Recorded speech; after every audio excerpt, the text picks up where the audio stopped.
Mhm. Hey everybody, we're back. This is African Frame, and yeah, this is another episode. We're not gonna waste time. I'm with Rob Sibeko, a writer, a director. Do check out his books. We do leave links in the description below if you're interested, if you're keen. He has a book called Bludgeon Ball. He has Jeans War. Basically, if you look at his background, you will see all his that he's busy with. And yeah, we're gonna be doing what is considered to be one of the best movies of all time, Citizen Kane. Citizen Kane basically came out in 1941. It was directed and produced by Orson Welles, and the guy he Orson Welles also wrote it along with Herman J. Uh, Mankiewicz. I hope I'm not butchering the man's name. And it had a budget of 839,727 and made 1.8 million re-release at the box office. I'm sure these figures are adjusted for inflation or something. Yeah, But I'm sure. Yeah, sure. yeah, It's way high. Yeah. yeah, but yeah, it's truly considered to be one of the best films of all time. And when we get into it, you guys will understand why we're saying what we're saying. I'm sure you will. The cast includes, as I've said before, Orson Welles as the title character, basically Kane. Charles Foster Kane, that's his full name. And then it has an actor called Joseph Cotton as Jedediah Leland, who's Kane's best friend. It has a lady called Dorothy Comingo. I hope I'm not butchering her surname. As Susan Alexander Kane, who is Kane's mistress and second wife. And then it has Agnes Moorehead as Mary Kane, who's Kane's mother. Ruth Mhm. Warwick as Emily Moore, Norton Kane, Kane's first wife. I love this woman. I love her to bits. She really stood out for me. You have Ray Collins as Jim Lou Gettys, which is Mhm. Kane's political rival. Yeah. And then you have uh, ex-Keen Sanford, who's Herbert Carter, editor of the Inquirer. Um, you have Everett Sloan, Miss Bernstein, Kane's friend and employee at the Inquirer. You have William Alland, who's as Jeffrey Thompson, a reporter for the News on the March, and he also voices the narrator of the news on the March. Wow. Yeah, you also have Paul Stewart as Raymond, who is Kane's butler. Who's Yeah. Kane's butler. You have George Coloris as Walter Parks Thatcher. He's a banker who becomes Kane's legal guardian. Love this man. Loved him to bits. I loved him. What an actor. What an actor. Loved him. And then you have Harry Shannon as Jim Kane, Kane's father. Also loved him. He was brilliant. He has perfect comedic timing. He's able to balance drama and comedy. Then you have Buddy Swan as Charles Foster Kane at 8 years old.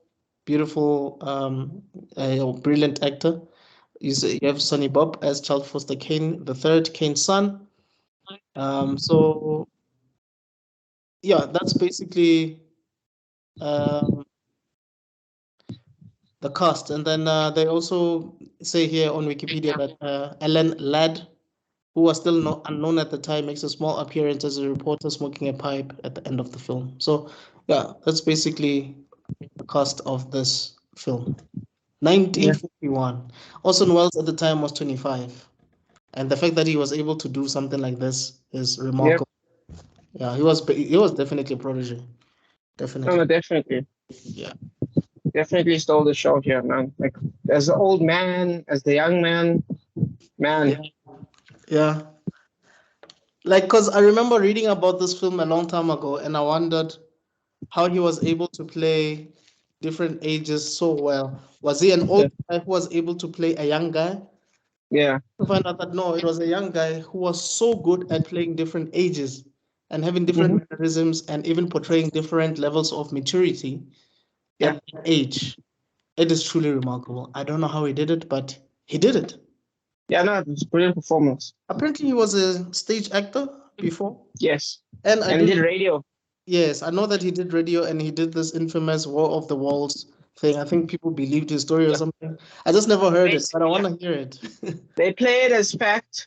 They played it as like a real news thing. And then, yeah, everyone took it really seriously because everyone had panicked. It was great. Because people underestimate how big radio was in those days, which is its own discussion. Like, remember, a lot of everyone we know has TVs nowadays. But like you have to remember, there's no TV at a construction site, but there is a radio. Right. There's no TV like on a news on a corner somewhere. But radios were everywhere. Like they were literally like if you wanted everyone to hear what you did radio.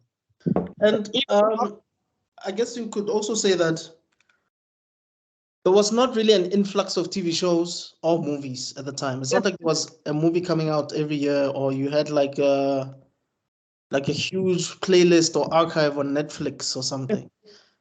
Films would come out, but they were not as rapid, I'm assuming, and also the TV show was not as rapid. So the thing that you heard the most was Yeah. radio. And you have to remember the first sound film came out in I can't remember when, whereas it was the Jazz Singer, and like, I don't think it was that far away. So I mean, it's also black and white as well, and just. But this movie, in terms of grandness and scale, like Lawrence of Arabia and like Ben-Hur, all those movies only happened later. All those grand scale things, and the scale on this one, like just the mansion itself, the buildings, it's The budget of this movie must have been really crazy because, I mean, when it starts, that's what you see. You're introduced to this, like you see this mansion. Yeah, Xanadu, yeah. The animals that he had, you see the exotic things, the sculptures that the statues that he. Where's that line? There's never been a collection of animals like this. Yeah. Yeah. So you're like, whoa, how rich was this guy? And when you're thinking about this was 1941, you start then to question the film budget, because I genuinely don't know how, like, and that's why I believe that it is one of the best movies ever made. Because in my head, I'm thinking, for that time period, how did they make this work? Yeah. And it's so funny because it was his first like proper film, and he was like, dude, with the power of ignorance. Because I didn't know what I was doing, I managed to do it so well. It's a cool line. I think did he say that on the Dick Cavett show? I think. Because he was asking him like, yeah, it's like, look, honestly speaking, I didn't know a lot of techniques. I didn't know the things that were not supposed to, like, I didn't know that I was not supposed to do something. So I did everything. I did what I wanted to do. And then he's a cameraman who's also a pretty cool guy. One of those like I think he described him as like one of those like typical, like a mechanic that does a cigarette coming out of his lip. Yeah. And you said like tap your car twice and he knows what's wrong with it. Gives you a number and gets it fixed. He was like the cameraman was like one of those guys. He was like, look, man, I know my camera's left and right. You don't have to tell me what you want and I'll do it. You know what I mean? That was his cameraman. And the guy said from how Orson Welles was explaining it, he said the guy came to his office and he said, I want to do a movie with you. And I feel like he got the right guy for the job. The guy's name is, I'll tell you just now. Greg Toland.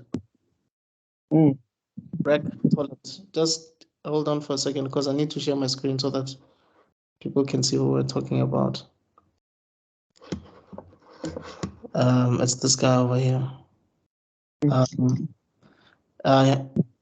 It says here on Wikipedia that he was an American cinematographer known for his innovative use of techniques such as deep focus, examples of which can be found in his work on Orson Welles' Citizen Kane, The Best Years of Our Lives, Grapes of Wrath, The Long Voyage Home. He's also a DOP or a director of photography for Wuthering Heights, The Westerner, Ball of Fire, Outlaw, Song of the South, The Bishop's Wife. Toland earned 6 Academy Award nominations for Best Cinematography. So you can see that this man knew his stuff. Yep. he knew his stuff. So yeah, just wanted to say that. Because they were, to me, they were a dynamic duo. The fact that they did a movie like this that stands the test of time, Yep. proves that. Yeah, and also the makeup work is truly great. Like, what is it? Is it prosthetic makeup? Is that what it's called? I guess the level of, that's prosthetic makeup. Obviously, if it's just something simple, one level, it's just makeup. For those levels, it's prosthetic makeup, yeah. I mean, look, some of it you can see that it's not so great, but for the most part, it's really good. Yeah, maybe with Leland, but definitely with Orson, man. They killed it, man. Like some of those close-ups had me emotional, man. I wasn't even thinking about the makeup. It was so good. Yeah. Yeah.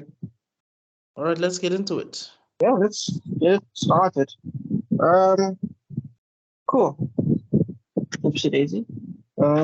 Citizen Kane, basically, the opening image is of a large fence. Right. Sorry, Rob. I think that thing is still. That sound is still. Okay. Give me a second. Gotta be one of them. Better? Not that much, Peter. Okay. Cool. 1 second. Now? I can't hear anything right now. I'll let you know if I do hear anything. Okay. Cool. Yeah. Cool. Just for the viewers, I understand. Yeah. Or if you hear anything. Cool. So opening image of a large fence with words "no trespassing," while deep, heavy music, that creepy music is playing. Like we see this grand gate with a K on it. We see a massive derelict ruin of just this massive mansion. These monkeys chilling by themselves.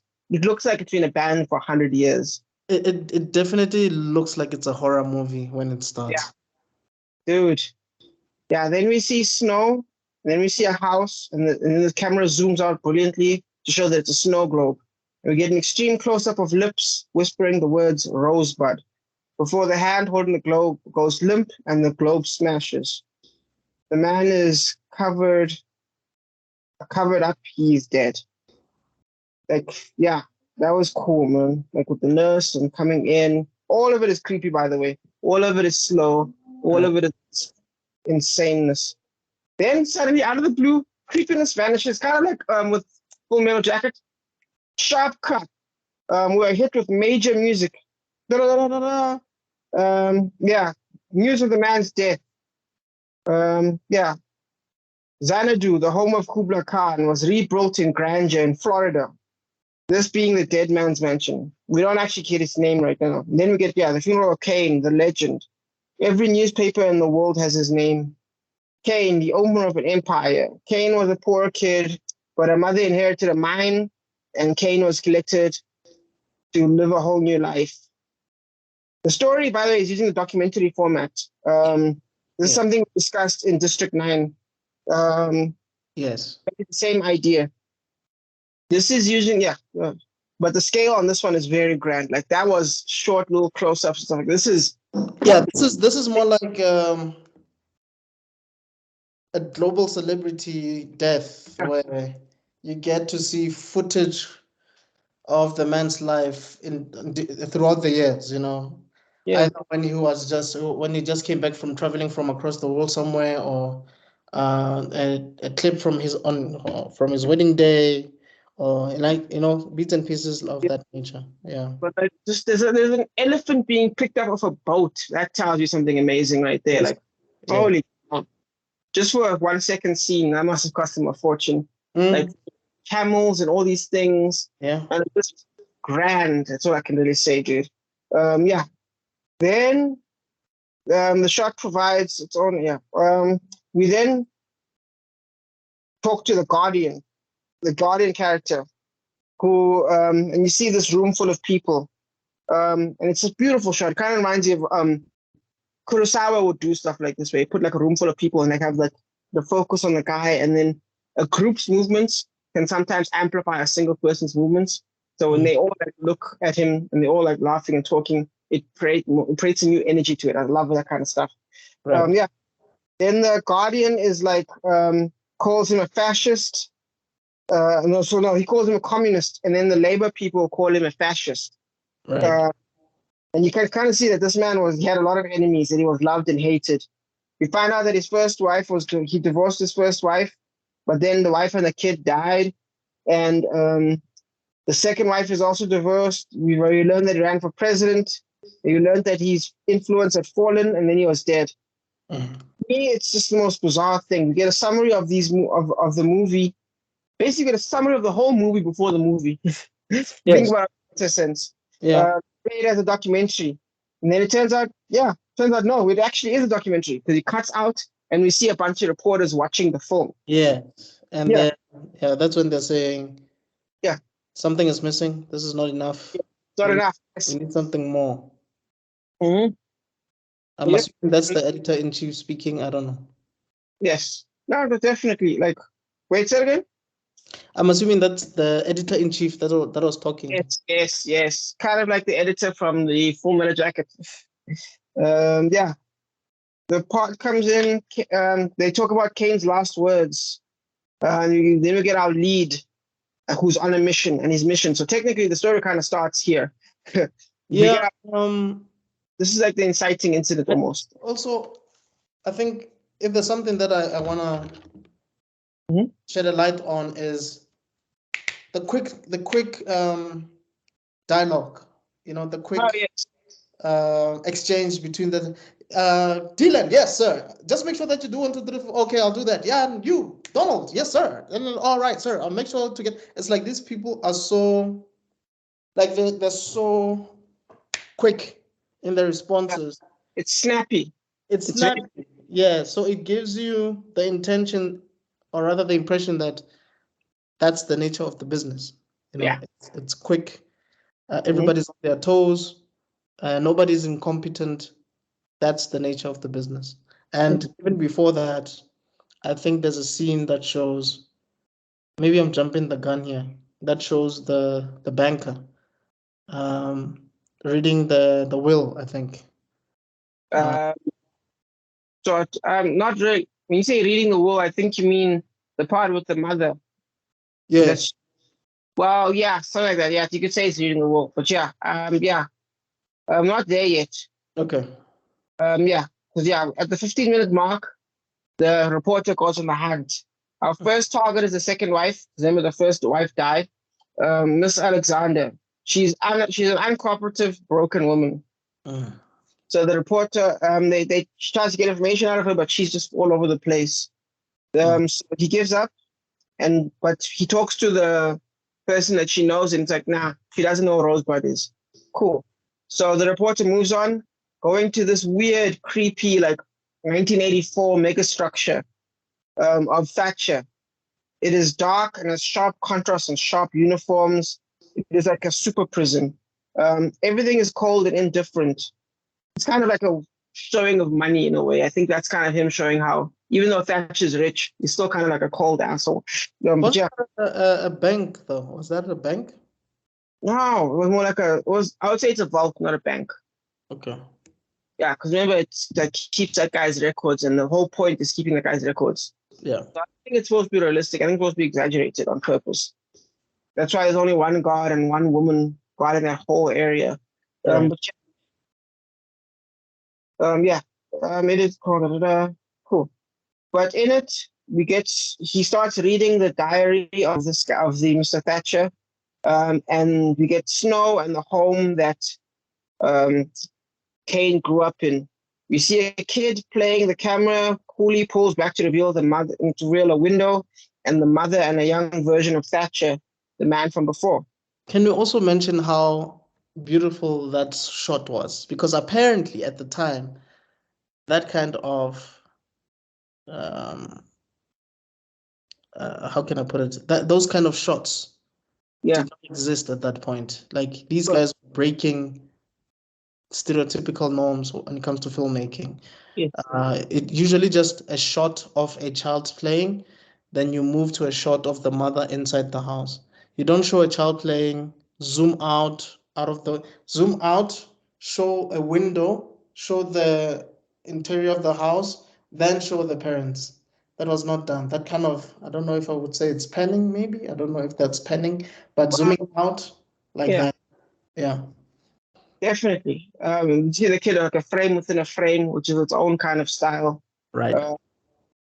Yeah, and then of course the camera work that I'm going to probably end up discussing later is you see the two people, friends, key frame people, and people in the background, the parent in the further in the back, the kid even further back.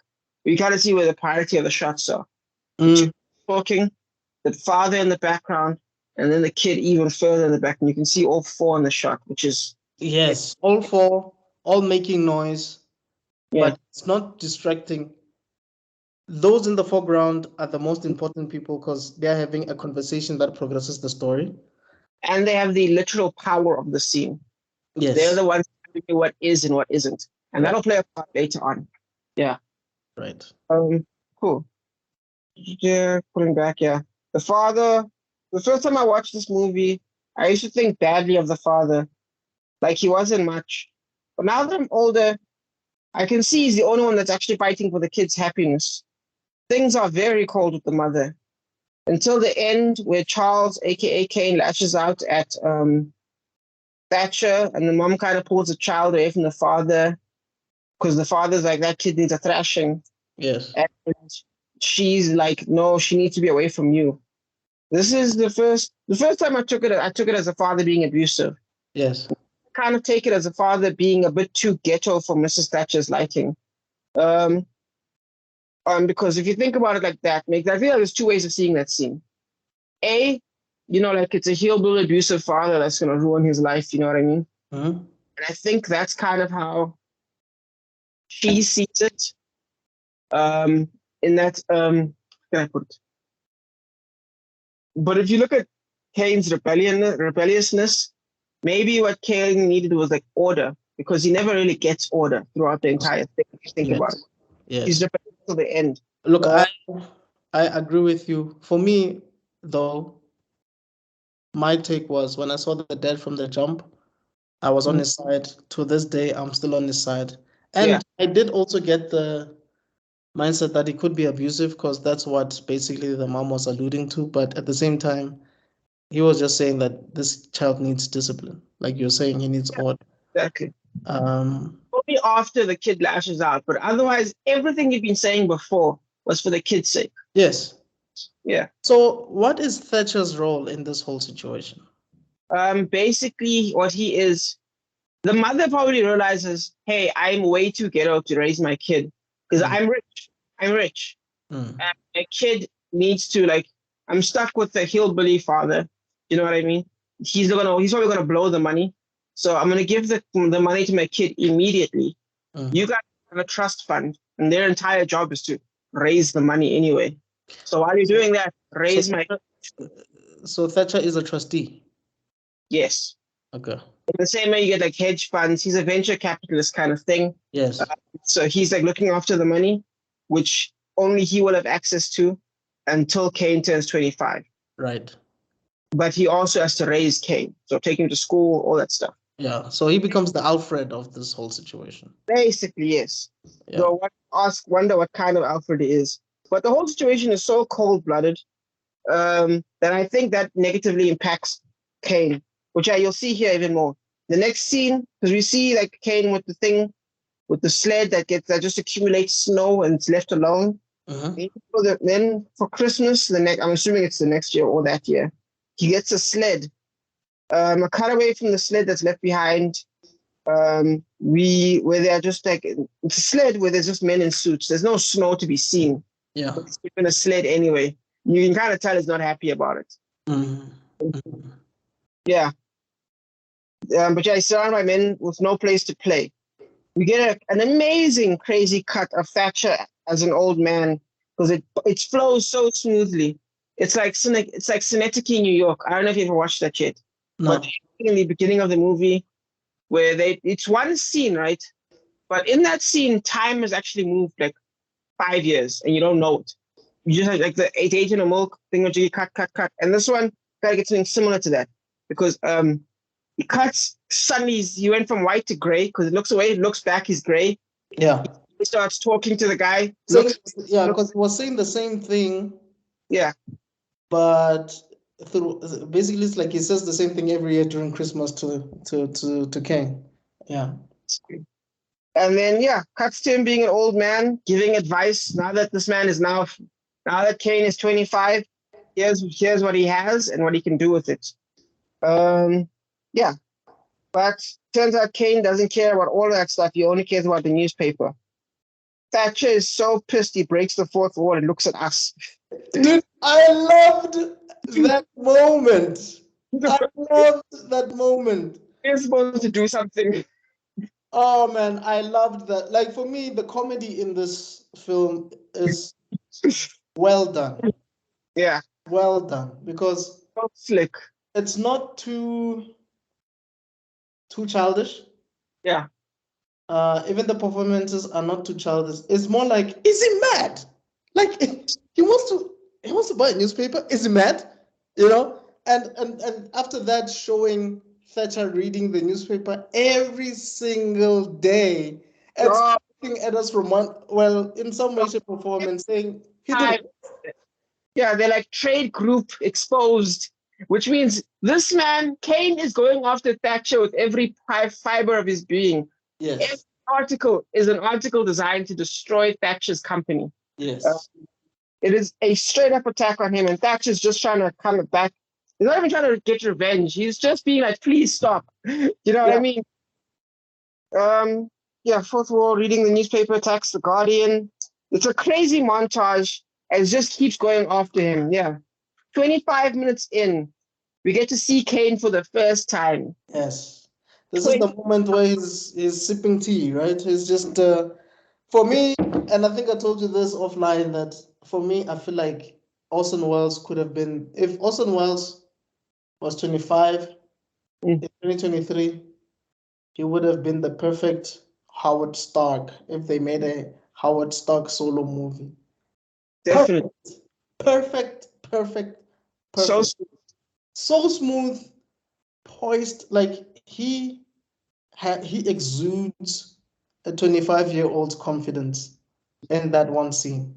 He's in control. Everybody's just walking around him. We do get introduced to the two characters, like who are his closest friends. They do speak to Thatcher in some way, shape, or form. It's a great introduction actually to those characters, but you don't really pay attention to that. You don't really even pay attention to them because you're busy focusing on Thatcher. Because I love Thatcher, bro. Yeah. From how you're writing it, it doesn't seem like you're not his biggest fan, but I love Thatcher. Like Thatcher for me, he makes me laugh. He reminds me of Uncle Scrooge, from DuckTales. Like someone who who loves his money so much and he doesn't really get why his nephew is doing what he's doing, type of thing. Yes. But anyway, Orson Welles is sitting there drinking his tea, smoking his pipe. You know. But you see the cut where it goes from the newspaper and he pulls the newspaper down and there's Orson Welles chilling. It's fantastic. Yeah. It's a great transitions here are fantastic. That's what I like. They put it's almost like they stopped what they were doing and set a month aside just for them to think about transitions. Yeah, you know what I mean? It's like a dance. The entire film is like a dance. Meanwhile, like if you think about even the original Star Wars didn't do that stuff. Like they would do wipes. Microsoft Excel wipes. Yeah, which is something they still do to this day. Bizarre when you think about it. And then you got things like this where like it looks at a window, then the guy walks to the window and he's older all of a sudden. It pulls back. Yeah. There's another cut that a transition that I'm gonna do later that I basically gush over. So yeah, I think the reason these things were done were deliberate because I think none of those things were done at the time. So they were just making sure to do things that were not done in cinema at that point in time. Exactly. And I think the question of God, I feel like I'm going back to Star Wars.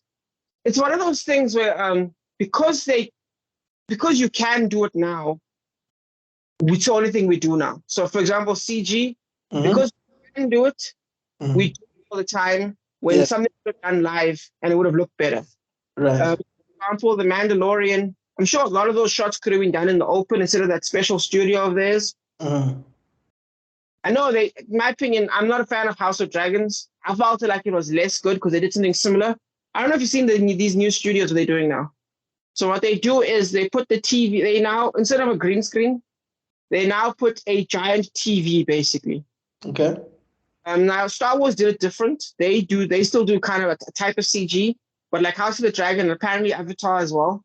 They put like these, imagine a 1,000-inch TV, Right. a Saturn curve with ultra 45K, and then Aang like walks in front of it and like acts in front of it. Now obviously there's only so much you can do in that position. Right. So it kind of limits your movements.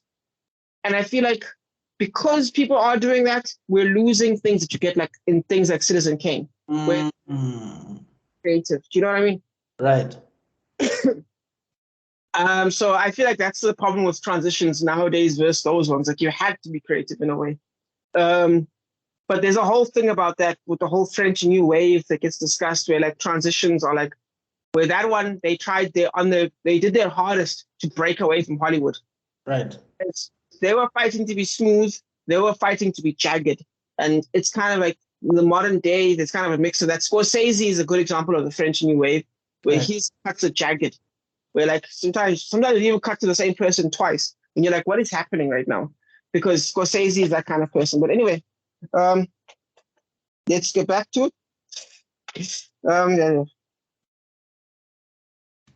1 second.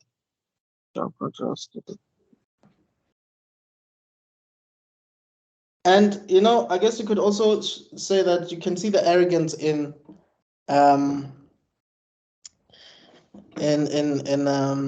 Kane, because he knows that this thing is pissing off Thatcher, because you can see it in his smile. When he looks at Thatcher and he speaks to him, he smiles. Having a great time. He's like, it's fine. There's no secrets here.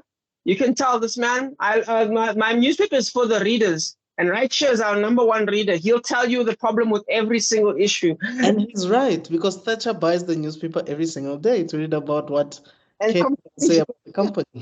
Exactly. And basically, Thatcher is telling him that, look, man, if you continue to do this, your newspaper is going to go, it's not going to survive, because he's spending basically killing your own business. Mm-hmm.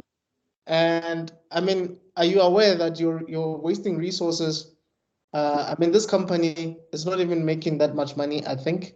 You're making $1 million worth of a loss every single year. Yeah, and then he's like, I'm so rich that even if I do lose $1 million every year, I'll only lose this job in 60 years. Yeah, and he still grins again after saying that, because it's like basically what he's telling Thatcher is, you won't stop me. You cannot stop me. Exactly. Which is ironic. Like for me, I swear, ye old English and rap music have so much in common when it comes to spitting bars at each other. You know what I mean? Spitting bars at each other. Because that's a bar, dude. Like no, that was a mega bar. And also, I think Thatcher was even willing to pay him to stop. Anything to get him to stop, yeah. It's like, yeah, no, you can give me $1,000. And I'm assuming it was a lot of money back then, because Thatcher's like, $1,000? Like, okay, it's 1941, so. But Thingamajiggy literally says, I don't care about money, which is fantastic. Kane cared about the people. That is true. Exactly. Which comes back later on, but I like that you made the note of that. Yeah.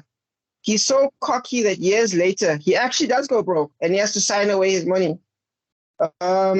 So yeah, then we get the next scene, which is the bankruptcy scene. Suddenly Kane is super old again. So I guess it is 60 years later.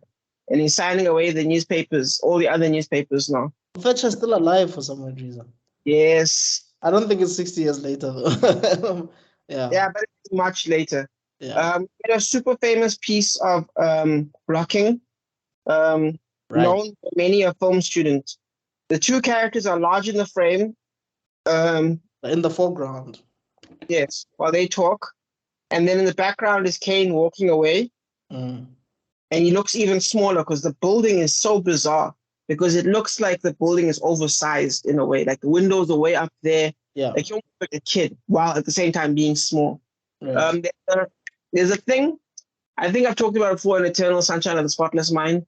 And also Lord of the Rings does it with the perception. Okay. Perception shots where you make like a big apple extra big put it in the background. So when you're standing next to it, it makes you look small. You did mention this in Lord of the Rings. I don't think you mentioned it in the Eternal Sunshine of a Spotless Mind, but I do remember when I was speaking about Lord of the Rings, because we do know that they didn't use CGI to show the Hobbit versus Gandalf, like that size thing. So I guess it's a depth of field trick.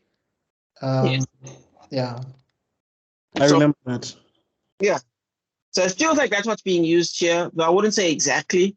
But yeah, so that is the thing that he goes in, and then he comes back.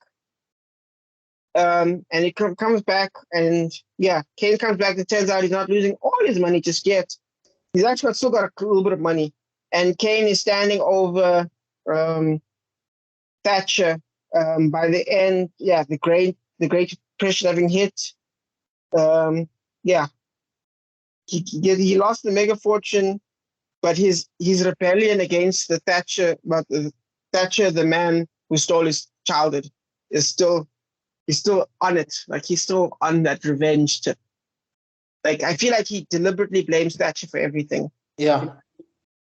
And honestly speaking, I never really understood Kane's problem with Thatcher. Like from the first time they meet each other, where the parents are introducing Kane to Thatcher. Kane also had a problem with Thatcher. Like I think he wrestle him, and Thatcher's like, "Hey, you almost It's like, why do you have a problem with me so much? I didn't do anything to you." The way I see it is he wants to be with his family. He does not want to leave these people no matter what. Right. But Thatcher becomes a symbol of the person that's taking that happiness away from him. Right. He has to go with Thatcher, leave his parents behind. Right. And he doesn't want to do that. So he blames Thatcher. Right. That becomes his target of his hatred. He can't blame his parents because one second he was happy with him, the next second they tell him to get into that man's car. Right. But I mean, but as old as he is now, he knows better. He knows that, you know what I mean? But I don't think that rebellion streak never ends because there's a line there where he says he's been kicked out of every single college he's ever been to. Yeah, Harvard, Princeton, everywhere. So you also, I guess you also realize that he uses Thatcher as the punching bag, basically. Thatcher is basically a victim of this man's unresolved anger towards his parents abandoning him. Yeah, and he probably had a fairly cold childhood. I mean, you saw the part where like men in suits are giving him a present in the middle of nowhere. He didn't have friends. It's like he didn't have friends, Exactly. Well, then that scene ends. We go back to the diary. And turns out that was the last page. That's as far as they ever spoke to each other again. Was a cool line there where it's like, I could have been, if I was poorer, I could have been a greater man. It's like, Bernstein, you did almost too good a job of being a banker for me to have really been able to expand. I love that whole thing. I thought it was a pretty cool final. That was Kane, right? That Thatcher, when they're like having the last talk before they never talk to each other again. Basically, Kane is like, I could have been if I was poorer, I could have been a greater man. As in for like, how can you be a great man when you're already rich? Because you just kind of take things. You just kind of do things. Right. But whereas Kane is like he's the kind of person who could have pulled himself up and become great. You're absolutely right. They never actually got to speak. Like that was the last time we saw Thatcher. Yeah. So yeah. Please continue. I think I cut you off there. So. No problem. You're right. But yeah. So yeah, he feels like his climb to greatness was cheated because it was just started at the top. Now I'm here. You know what I mean? So yeah. The reporter leaves and he goes to Bernstein. This is a strange scene as everything is oversized. The table looks big. The chair Bernstein is on looks ridiculously massive. So he walks away from the giant chair to a more reasonable one, and you can kind of see now he's more relaxed in the smaller chair. And I guess you could also say that. I don't want to be reaching here, but I guess you could say that it just goes to show you how larger than life both of these characters were, Thatcher and also Wells. They were so larger than life that everything around them was so huge that anybody who got in that in their space without understanding them would feel small, basically. Yes, I could say that. Yeah, you could. I was gonna say that chair is still Kane's chair, even though he's not there anymore. But yes, that's the same idea. Exactly. Yes. Yeah. Exactly. Yeah. So yeah, we learn about his friend Leland. In that discussion, we kind of learn about who would maybe know more about Kane. Right. That was Leland, because turns out Bernstein also doesn't know much. So we're back in time, and we're taking over the newspaper. Yeah. So we kind of learned that Leland and Thingamajiggy were always together when they were getting styled out of everything. Since they were kids, basically. Yeah. Leland was poor, but because his dad was rich, but then became poor, he still had access to rich people. So that's how they kind of knew each other, and they bounced around from place to place. And now they're still best of friends. Yeah. So now this is the part where you talk about snappy dialogue. This is almost its own skit. Like when they're in the whole thing, and then they like da-da-da, and then like dog with the Kane thing, like nice to meet you, Mr. Kane. No, I'm da-da-da. It's like, no, I'm the so and so. It's like, oh yes, nice to meet you, Mr. Leland. It's like, no. I thought you were gonna touch on the because how it starts basically. It shows Kane and Jedediah, right? Yeah. Oh yeah, Leland. Yeah. Yeah.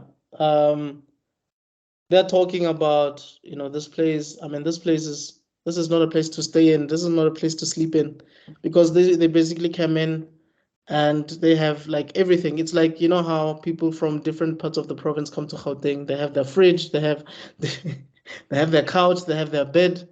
So Kane's intention is to sleep at the office, literal, right? Yeah. So a little bit later, but yeah. So right. Jedediah is like, dude, this is not a place to sleep in, Anyway, as they go out, and just as they leave, then this character that's explaining the story comes in, and and then he goes out. Oh no, he's the one that actually has his belongings. Yes, he has the sleeping stuff. Yeah, he's the one that actually has his belongings, not Kane and Jedediah. It's actually the person who's narrating the story at this point. Yes. What's his name again? Bernstein. Yeah, he's the one that has the luggage. Yes. So like Bernstein first, he arrives right with the bedding stuff, and the guy asks him, "This is a newspaper place." He's like, "Yeah, I know it is." Cool. But then Kane comes in, talks to the name you said. Jedediah. Erskine Sanford, the guy who plays that guy, the newspaper guy. Oh, they have a whole dialogue, and then which is hilarious. Yeah, no, that scene is great. Going back to what you're saying, because I didn't mean to cut you off. No problem. Brilliant actor. He looks like he's from a Disney cartoon. That man. He is so animated. He comes in and says, "Mr. Kane," he's referring to Jedediah as Mr. Kane. And even Kane is not even offended by this. He goes to him and says, "Mr. Jedediah," this and that, and and Kane is like, "Is everybody standing up because of me?" He's like, "Oh, you are Mr. Kane. My sincere apologies, sir." He just gives up. He just gives up and just carries on talking, basically, because he realizes this is taking too long. Yeah. It's fantastic. And then basically Thingamajiggy's like, "This is how we're going to be running the newspaper from now on." He's like, "No, man, that's not how newspapers work." He's like, "No, this is how this newspaper works from now on." This newspaper is going to be run, yeah. Yeah, and then that guy leaves all offended and stuff. Yeah, it was really good. I think one of the first. Oh, just before that, as they kept talking, that's when. Is it Bernstein? You said. Yeah. He's a bit clumsy. He falls over the luggage. Yeah. He comes in, and as he comes in, then the guy that we're talking about, the animated guy. Yeah. Treats that guy now like he's Kane. And no, I didn't necessarily treat him like Kane. I think he was just introducing him. So Kane is busy calling him. I just forgot that guy's name. He keeps calling him. Yes. So this guy thinks that anybody else other than Charleston is calling him. So he keeps on saying yes, sir. So you realize that this guy is he's not gonna cut it with these three characters that came into this business. This old man is not gonna cut it because never see him again, if I'm correct. No, we do see, because what happens was the first article that they start reading, it's about a missing, it's Yes. about a missing wife. Yeah. Yes, that's still the same scene. Where it's like it's not the same newspaper from now on. Where it's like, how come you guys didn't write about this missing wife? And it's like someone needs to go to the husband's wife and says, produce your wife, or otherwise you're going to jail. Yes. And must wear like a fake badge and wear a uniform. And if they say that, where is your warrant? You must say something about, what did he say? Well, yeah, he says you must say you're a police officer, and if you ask for a badge, you just start yelling that he's an anarchist, I think he said. Yeah. And make it loud enough so the neighbors hear you, and then it was. So basically, Kane was just saying, look, you need to, like, for you to actually be able to get a proper story about the people, for the people, you need to become an investigative journalist, and you need to use unorthodox methods to get what you're really looking for. Yeah. And that old man is about ethics. He's about doing things the right way by the book. And Kane, on the other hand, is like, dude, because that old man is like, look, if we went around trying to find news about every woman in this community, then this newspaper will just basically stick to the, it will basically just stop running. Yeah, it'll be a gossip thing, yes. Yeah. Now, what's nice about dialogue is that it's very smooth back and forth. Now, nowadays, people don't do that anymore because people consider it to be too inauthentic. Meanwhile, I think it's still the best. But it seems like it's too rehearsed. Like it's unrealistic for you guys to have ready-made answers. To already know what you're gonna say without stuttering, without pausing. You know what I mean? Yeah. But I still think it plays off pretty smoothly. The style that they're discussing right now kind of reminds me of Anchorman 2, in the fact that in the same way that Anchorman 2 kind of made a change to the news as we know it, the same principle is kind of applied here. In that this man is going to do whatever it takes to really bring the news to the people, because he's determined to make a change. The papers go out with Kane's Declaration of Principles.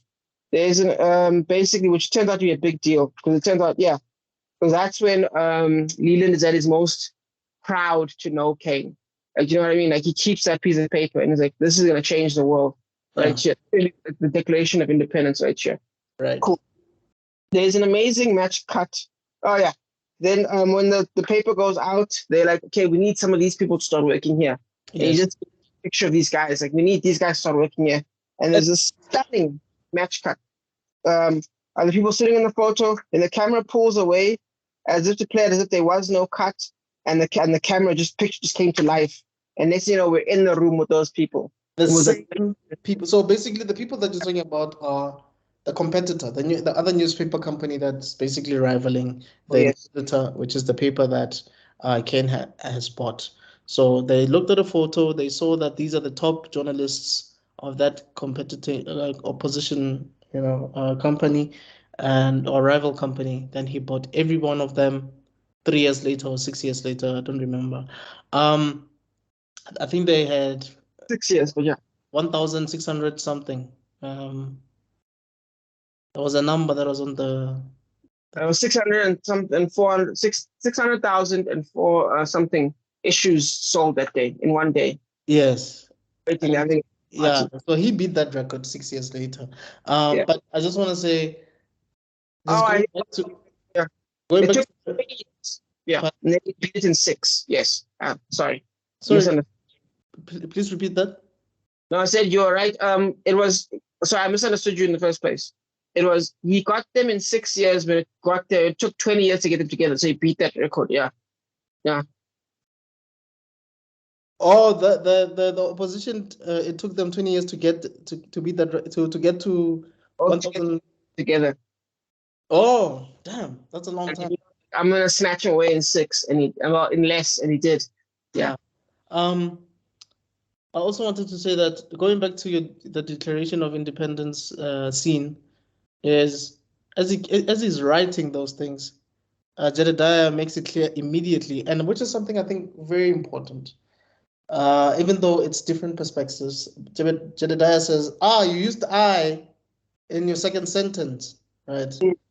And Kane is like, yes, I did that deliberately so that the people can know who I am, in a sense that they know that there's a human behind this. There's someone that definitely cares about them and their well-being. Exactly. You hold Which it accountable. Yeah. which is somewhat a thorn in Jedediah's flesh, because if he sort of gets the impression that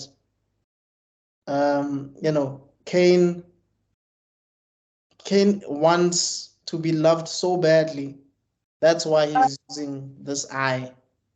I would say not yes and no. I would say yes, you're right. That's exactly what happens. But in this moment, if you see the scene where he's like looking up at him, like, this Jedediah acknowledges the I in that, and then Thingamajig is like, yeah, because I am Thingamajig. And you can see the way Jedediah looks him in the eye, that he believes everything Kane is saying. He is the 100% loyal servant. Like, you know what I mean? Like, you know what I mean? Yeah, That, like what Watson is to Sherlock, basically. exactly. So he 100% believes in the message, at least before the 6-year cut. That's when you first see the first crack. Yes. In the next scene, when they're at the party, Yes. Leland, who's his best friend, who's been looking up to him for 6 years, questions the loyalties of getting these 6 people here. Because he's talking to who's that guy again? Brendan. Bernstein, sorry. He's talking to Bernstein and he says, what's your take about the fact that we have these 6 guys now here running the company? Don't you think that it would change the company? Or it will change Kane? And I think Bernstein says, no, it won't. Yeah, yes. You kind of mixing it up a little bit there, but you're almost right. Basically, in front of Bernstein, what he says is these 20 guys had their own declaration. You know what I mean? Yes. Yes. But now they've abandoned those declaration of principles to come here. Right. So what's to stop them from abandoning the next set of principles? Right. You know I mean, and then Bernstein argues, no, man, they're doing their job and they're going to do their job to our way. And then I think he said it to Kane. I don't know if he says it to Bernstein. I can't remember. No, he does say it to Bernstein, not to Kane. Because remember, at this time, Kane is busy dancing. He's basically attending to the host because it's a party, right? He has a brass band out there. He's dancing with these female dancers. I think he even kisses one of them. Yes.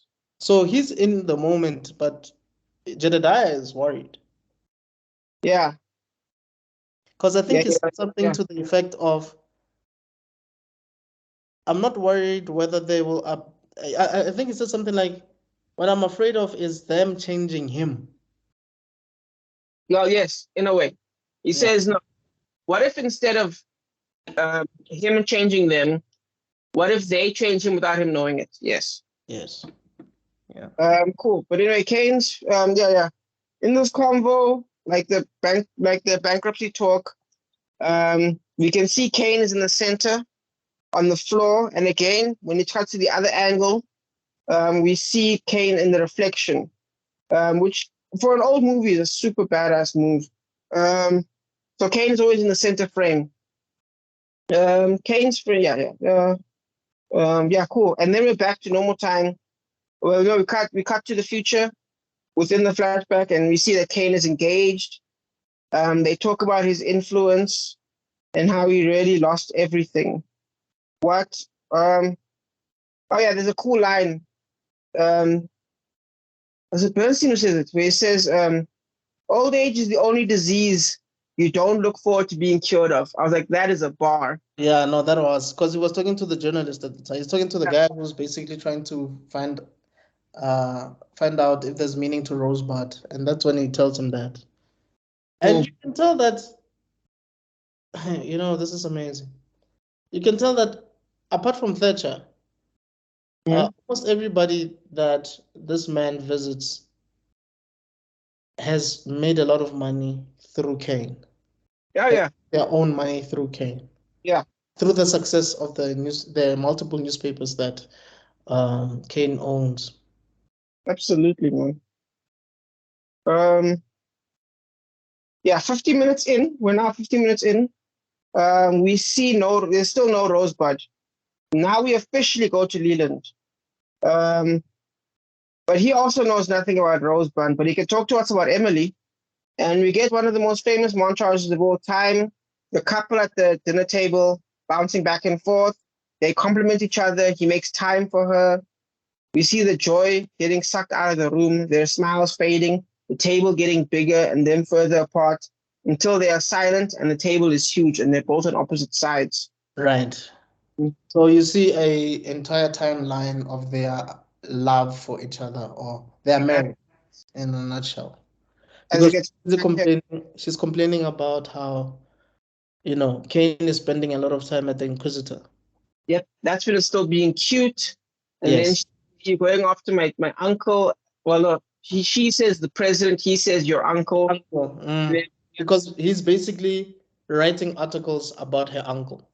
Yes. Who's the president? Current president. She takes it personally.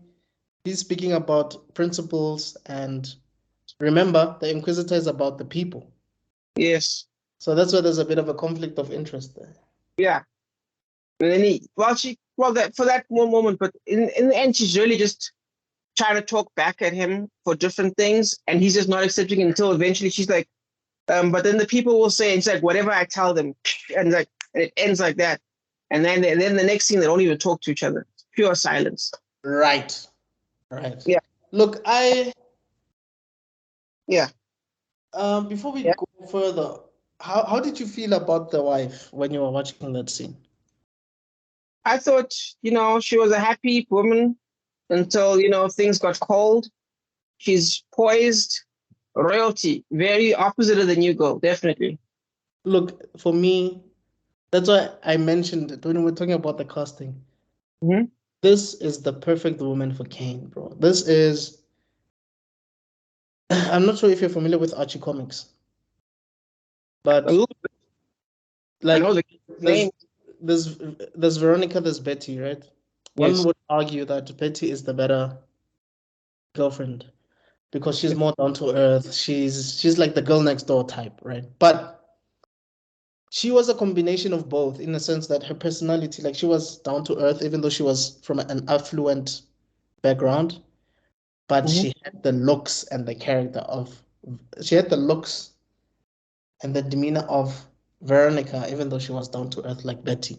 So my point is, she was on paper the perfect woman for a man like Charleston Kane. I don't think any other woman would have been able to. Well, yes, absolutely. But unfortunately, Kane is a narcissist, bro. He fights all. His natural state is fighting. So, which goes back to his relationship with Thatcher. Yeah. His abandonment issues. Yeah. He always wants to be in charge. Absolutely. He wants control of the situation. Yes. And we'll get to what that accumulates to, definitely. So cool. There's a moment where they talk about Leland talks about Charles being obsessed with love, determined to be in love. Then we see the second wife. Can I just say something before we get to the second wife thing? Before the journalist goes to the second wife,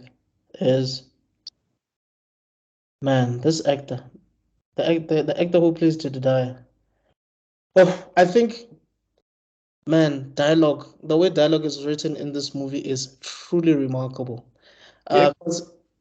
Even though he keeps on talking about all of these things, he stops himself and says, "Are you sure you don't have any cigarettes?" And it's like, oh my goodness. Yeah. It's like you see his character to him. Yes, he's got character. Yes, you see the character. He's just not a device to tell a story. There's more to this man than just someone who's telling a story to the journalist. Even though to me he's a bit more of an enigma, but I'm gonna get there. Definitely, we're gonna get there because I want to talk about him when we get to the end of his scenes because he's a very strong enigma. That man. So there's things about him that I wonder. But we haven't left. We're not going back to the second wife yet. We're just talking about the second wife, how they met. Oh, We're still with Leland. oh, you're talking about the toothache moment. Yes. Right. That's 55 minutes in. We get the second wife, who Kane got splashed with mud. She helps him, and he helps her keep distracted from the toothache by wiggling his ears. Can you do that, buddy? Yeah, I can. And I guess, man, this movie, we can go on forever. There's a major difference between the first wife and this now woman that he just met, in a sense that, yes, she does have a good heart, but she takes pride in being ignorant, right? Because how can you not know Charleston Kane? He was one of the richest men in the world. He's running multiple newspapers, and multiple newspapers have him in it somewhere. He features in this newspaper almost on a daily basis. There's news, radio stations and all of that talk about him. He is even running for office at one point. Are you telling me that you've never come across this man? And she genuinely has not. It's perfection, because whereas Thingamajiggy, the first wife may remind him of his current rich life. Yes. He reminds him of his old life. Right. The Colorado life. Right. Yeah. And if you pay attention, we actually see the snow globe on the table. There's a scene where she's talking to him, and you see her talking to the reflection. If you look down, you can actually see the snow globe. So yeah. Kane is taken by the idea that she likes him without knowing who he is. Yes. That's enough. Done. Right. And yeah, we get a clue about the childhood storage, about him keeping the stuff there. Anyway, she sings for him, and yeah, he gets blown away by that. And we get a fade and a change of clothes to show the flow of time. Like she's been singing for him. Do you know what I mean? That was a quick situation right there. Eh? It was quite quick. Yeah, but it got the job done. It was quite. I agree. I think that, the door closes, and when it opens, you can see that now Kane is a bit cleaner than he was when he went in. Yeah, absolutely. You do see a bit of mud here and there to show that it's not perfect, but he's in a better state than he was. Yeah. When they went in. Yeah, and the room is kind of different, but yeah. Yeah, I was wondering, did he sleep with her or what? You know. Probably did that first day. We'll never know, but by later on he definitely was. Right. Then we set of transitions that show his transition from Leland talking him up to him giving a massive speech, which was your first background, and we see his wife and child. This is the story's high point. By the way, we're halfway through the story. He has a wife, he has a kid, friends, politician. He's a politician now, and he's got power.